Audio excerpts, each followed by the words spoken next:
नमस्कार, fast and facts में आप सभी का स्वागत है। मैं हूं आपके साथ में मानसा मलिक और मेरे साथ हैं अदिति। शुरू करते हैं आज की खबरें पूरी रिसर्च के साथ। और बुलेटिन की शुरुआत इस वक्त की बड़ी खबर के साथ करते हैं। दिल्ली महिला कांग्रेस अध्यक्ष बरखा शुक्ला सिंह ने इस्तीफा देते हुए कांग्रेस उपाध्यक्ष राहुल गांधी पर बड़े आरोप लगाए हैं। बरखा शुक्ला सिंह का आरोप है कि राहुल गांधी को पार्टी में लोगों का सम्मान दिखाई नहीं देता। बरखा शुक्ला सिंह के मुताबिक राहुल गांधी औरतों का सम्मान नहीं करते हैं, उन्हें सम्मान नहीं देते हैं। बरखा शुक्ला के मुताबिक राहुल गांधी से मिलने वालों को टॉर्चर किया जाता है। दिल्ली प्रदेश अध्यक्ष अजय माकन पर भी बरखा शुक्ला ने संगीन आरोप लगाए और कहा कि अजय माकन ने उनकी बेइज्जती की। तो दिल्ली महिला कांग्रेस अध्यक्ष बरखा शुक्ला सिंह ने अपने पद से इस्तीफा दिया है, लेकिन उन्होंने यह भी साफ किया है कि वो कांग्रेस पार्टी में बनी रहेंगी। बरखा का आरोप यह भी है कि अजय माकन ने उनके साथ बदतमीजी की, बदजुबानी की, लेकिन उन पर भी कोई कार्रवाई नहीं की गई। देखिए, पार्टी में रह के और एक असम्मान, बेइज्जती, और उस महिला की जिसको आपने पार्टी प्रेसिडेंट बना रखा है, महिला कांग्रेस का प्रेसिडेंट बना रखा है, उसका असम्मान, जब वही घुटन महसूस कर रही है तो दूसरे को क्या न्याय दिलाएगी। ये बात शुरू हुई थी एमसीडी बाय इलेक्शन में। पार्टी प्रेसिडेंट जो है हमारे प्रदेश के, उन्होंने मुझे बुला के बेइज्जत किया, बदज़बानी करी, गलत बातें बोली। उसकी कंप्लेंट मैंने मिसेस गांधी से करी, राहुल जी को करी, और मेरा तब से ही चल रहा। मगर हम काम में कहीं रुके नहीं, काम मेरा चलता रहा। ये था कि पार्टी कोई ना कोई एक्शन लेगी, कोई एक्शन नहीं लिया। 50 बार मैंने अपॉइंटमेंट मांगा, नहीं दिया। मिलने के लिए एक बार किसी ने, वो अलंकार हैं वहाँ पे, उन्होंने बोला कि उनको बोलिए बरखा सिंह को अजय माकन से जाके बात करें। मतलब इतना अहम, इतनी ज़्यादा उनकी वो कि हम उन्हीं की शिकायत उन्हीं के पास जाएं, यानी कोई सुनने वाला नहीं है। ये तो सरासर गलत है ना। कहाँ जाए? तो फिर अब तो हम किसी के बसाए तो नहीं बसते। उसके बाद भी चलो, आज नहीं कल, कल नहीं परसों, कभी तो सुनवाई होगी।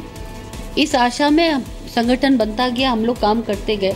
अभी जब इलेक्शन की शुरुआत हुई है, जाहिर बात है औरतों में, सब महिलाओं में एक इच्छा होती है, जो 4-4, 10-10 साल से, 15-15 साल से पार्टी के लिए काम कर रही हैं, अपने पैसे खर्च करती हैं, आती हैं, जाती हैं।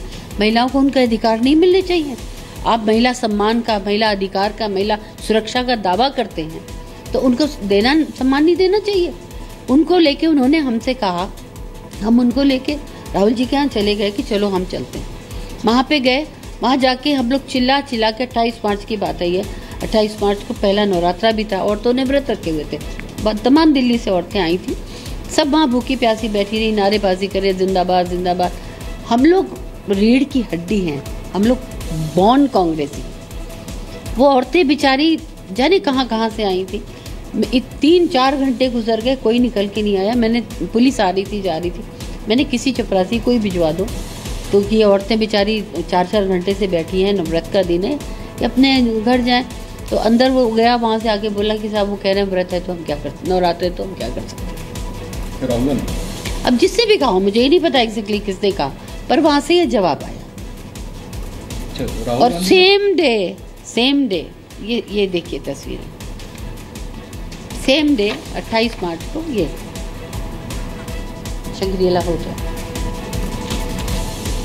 आपको सम्मान दिखाई नहीं दे रहा, आंसू दिखाई नहीं दे रहे, इज्जत, किसी की मान सम्मान। आप पार्टी के प्रेसिडेंट बनने, लोग कह रहे हैं आपको बनाने के लिए, और आपको ये नहीं लग रहा कि औरतें आपके दरवाजे पे कोई आए तो आप इज्जत देने के लिए बाहर से, आपके अपने कार्यकर्ता हैं, औरतें, वो भी औरतें बैठी हुई रो रही हैं, नारेबाजी कर रही हैं, आप निकल के मिलने को तैयार नहीं है।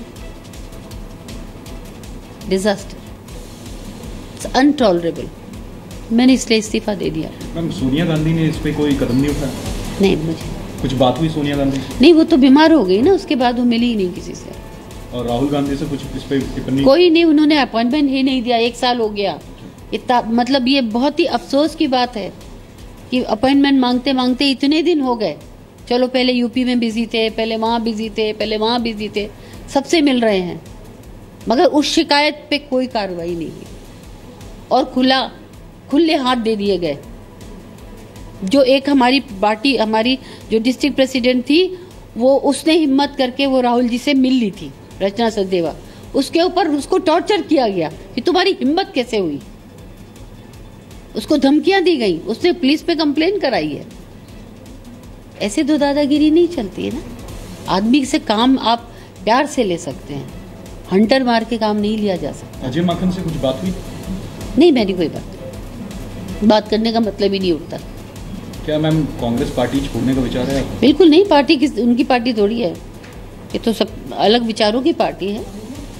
जब कांग्रेस पार्टी बनी थी तो ये उसमें था कि ये एक पार्टी है जहाँ पे हर आदमी आके अपने अपने विचार रख सकता है, स्वतंत्र विचारों की पार्टी है। तो ये किसी के नाम रजिस्टर्ड नहीं है, इसका रजिस्ट्रेशन नहीं है किसी के भी नाम पे। यहाँ पार्टी में रहेंगे, काम करेंगे। औरतों के अधिकारों के लिए मैंने काम किया है। 2.5 साल में केजरीवाल की सरकार में रह के उनसे लड़ाई लड़ी है। अब भी मैं औरतों के लिए काम करूँगी, औरतों के अधिकार के लिए, उनके मान सम्मान के लिए लड़ूंगी। लेकिन चूंकि मुझे यहाँ बहुत घुटन हो रही थी और बहुत दिनों से हो रही थी, हम हंसते थे ऑफिस में, बातें करते थे, पर मेरा दिल रोता था। आज हमें वो चीज़ मेरे निकल गई। I am free now. औरतों को इज्जत देना नहीं जानते हैं राहुल गांधी, ये गंभीर आरोप लगाए हैं बरखा शुक्ला सिंह ने। और उन्होंने दिल्ली महिला कांग्रेस अध्यक्ष पद से इस्तीफा दे दिया है। हालांकि पार्टी में अभी भी वो बनी हुई हैं, यानी कि पार्टी में जो असंतोष है वो लगातार बढ़ता जा रहा है। हाल ही में आपको याद होगा अरविंदर सिंह लवली ने भी पार्टी छोड़कर बीजेपी ज्वाइन कर ली थी। रुक करते हैं अगली बड़ी खबर का। आतंकी नेटवर्क के खिलाफ यूपी एटीएस ने बड़ी कार्रवाई करते हुए 5 राज्यों से आईएसआईएस के 4 संदिग्धों को गिरफ्तार किया है। 5 लोग हिरासत में लिए गए हैं। यूपी एटीएस ने 5 राज्यों की पुलिस के साथ ये जॉइंट ऑपरेशन बुधवार रात को शुरू किया, जो आज सुबह तक चला। इंटेलिजेंस इनपुट था कि आईएसआईएस से प्रेरित कुछ संदिग्ध लोग एक साथ होकर किसी बड़ी आतंकी वारदात को अंजाम देने की फिराक में हैं। इसके बाद यूपी के बिजनौर और मुजफ्फरनगर, बिहार के नरकटियागंज, जालंधर और मुंबई में यूपी एटीएस ने दबिश की। एटीएस ने 4 लोगों को गिरफ्तार किया और 5 लोगों को हिरासत में लेकर पूछताछ की जा रही है। गिरफ्तार किए गए तीनों संदिग्धों के नाम नसीम, मुजम्मिल और फैजान हैं। इनमें एक को मुंबई से, एक को बिजनौर से और एक को जालंधर से गिरफ्तार किया गया है। सेल्फ रेडिकलाइज्ड, अपने आप को खुद ही किन्हीं माध्यम से उन्होंने अपने आप को प्रेरित किया है। जैसे कि सर्वेलेंस में पाया कि ये लगातार आपस में विचार विमर्श कर रहे थे किसी एक घटना को कारित करने के लिए, और उसकी तैयारी में ये लोग लगे थे। यूपी पुलिस के मुताबिक संदिग्धों के सीधे आईएसआईएस से जुड़े होने के सबूत नहीं मिले हैं। पुलिस ने यह भी साफ नहीं किया है कि इनसे क्या खतरा था और निशाने पर कौन था। ऑपरेशन में यूपी एटीएस के साथ दिल्ली पुलिस की special team, Andhra police, Maharashtra ATS, Punjab और बिहार पुलिस भी शामिल थी। 7 मार्च को यूपी एटीएस ने लखनऊ के ठाकुरगंज में एक घर में छिपे आतंकी सैफुल्ला को एनकाउंटर में मार गिराया था। आतंकी सैफुल्ला भी आईएसआईएस से प्रेरित था। उसके पास से 8 रिवॉल्वर, 650 कारतूस, कई बम और रेलवे मैप मिला था। सैफुल्ला की घेरेबंदी 7 मार्च को मध्य प्रदेश के शाजापुर में पैसेंजर ट्रेन में आईईडी ब्लास्ट के बाद मिले सुराग पर की गई थी। हाल के दिनों में हुई कई ट्रेन दुर्घटनाओं के पीछे आईएसआईएस के खुरासान मॉड्यूल का हाथ होने का शक है, जिसकी जांच जारी है। गिरफ्तार संदिग्धों के पास से कुछ नक्शे, डायरियां और कुछ फोन नंबर्स भी मिले हैं। यूपी एटीएस इनकी जांच कर रही है। यूपी का मुख्यमंत्री बनने के बाद आज योगी आदित्यनाथ पहली बार बुंदेलखंड के दौरे पर हैं। झांसी पहुंचते ही सीएम योगी सिविल अस्पताल का निरीक्षण करने पहुंचे। योगी ने झांसी के टागोरी गांव में एक प्राइमरी स्कूल का भी दौरा किया। सीएम ने स्कूल में बच्चों से मिड डे मील के बारे में भी जानकारी ली। योगी ने स्थानीय अनाज मंडी में गेहूं खरीद का भी जायजा लिया। इसके बाद विकास भवन पहुंचकर अधिकारियों के साथ समीक्षा बैठक की। मुख्यमंत्री ने किसानों की खुदकुशी के बारे में भी रिपोर्ट मांगी। मंत्री मृत्युंजय कुमार नारायण मौजूद हैं, स्वतंत्र देव सिंह और महेंद्र सिंह मंत्री मौजूद हैं और मुख्यमंत्री योगी आदित्यनाथ फिलहाल यहां पर बैठे हुए हैं। आप देख पा रहे होंगे पुलिस के आला अधिकारी और कमिश्नर बुंदेलखंड रीजन के 7 जिलों के जिलाधिकारी और सीडीओ इस बैठक में मौजूद हैं। किसान संगठनों ने सीएम योगी से मुलाकात कर अपनी समस्याओं के बारे में जानकारी दी। किसान यूनियन ने पिछले 22 महीने में करीब 850 किसानों की खुदकुशी का दावा किया। बुंदेलखंड मुक्ति मोर्चा ने सीएम योगी आदित्यनाथ को अलग बुंदेलखंड राज्य बनाए जाने की मांग पर ज्ञापन सौंपा।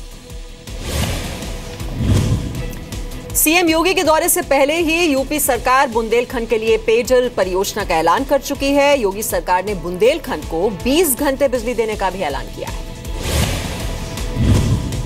यूपी में योगी सरकार लगातार एक्शन में नजर आ रही है। वहीं लखनऊ में योगी कैबिनेट के मंत्री पर जनता के अपमान का आरोप लगा है। योगी सरकार में खादी ग्रामोद्योग मंत्री सत्यदेव पचौरी लखनऊ में मंत्रालय के दफ्तर का निरीक्षण करने पहुंचे थे, लेकिन दफ्तर में फैली गंदगी देखकर उनका पारा गर्म हो गया। मंत्री ने अफसरों को फटकार लगाई। वहां तक तो सब ठीक था, लेकिन तैश तैश में वो भाषा की मर्यादा भूल गए और एक दिव्यांग कर्मचारी का बुरी तरह अपमान कर बैठे।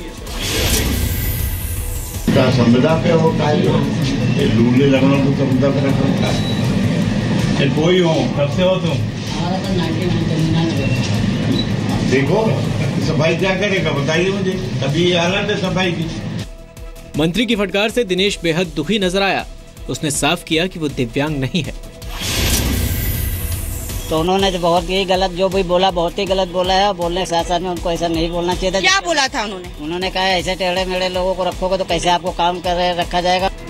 मंत्री सत्यदेव पचौरी की सफाई भी सामने आई, लेकिन ऊर्जा मंत्री श्रीकांत शर्मा ने सीएम का हवाला देते हुए मंत्रियों को सही शब्दों का चयन करने की नसीहत दी। मेरी मंशा किसी को न उत्पीड़न करने की है न परेशान करने की, मेरी मंशा व्यवस्था को ठीक करने की है। माननीय मुख्यमंत्री जी ने सभी सम्मान्य मंत्रियों को ये भी कहा है कि आपका जो भाव है शब्दावली में, जिस तरह से उन्होंने औचक अपना निरीक्षण किया था, तो हमारा मकसद है कि सब लोग समय पर अपना काम करें, लेकिन उसमें ये भी कहीं ना कहीं रखा है कि अपनी वाणी पे भी हम लोग थोड़ा संयम रखें और शब्दों का चयन ठीक से करें। प्रधानमंत्री नरेंद्र मोदी की अपील के बाद विकलांगों के लिए दिव्यांग शब्द का इस्तेमाल किया जाने लगा है। केंद्र सरकार दिव्यांगों के अधिकार से जुड़ा बिल भी संसद में पास करा चुकी है। योगी कैबिनेट की तीसरी बैठक में विकलांग जन विकास सशक्तिकरण विभाग का नाम बदलकर दिव्यांग जन सशक्तिकरण विभाग कर दिया।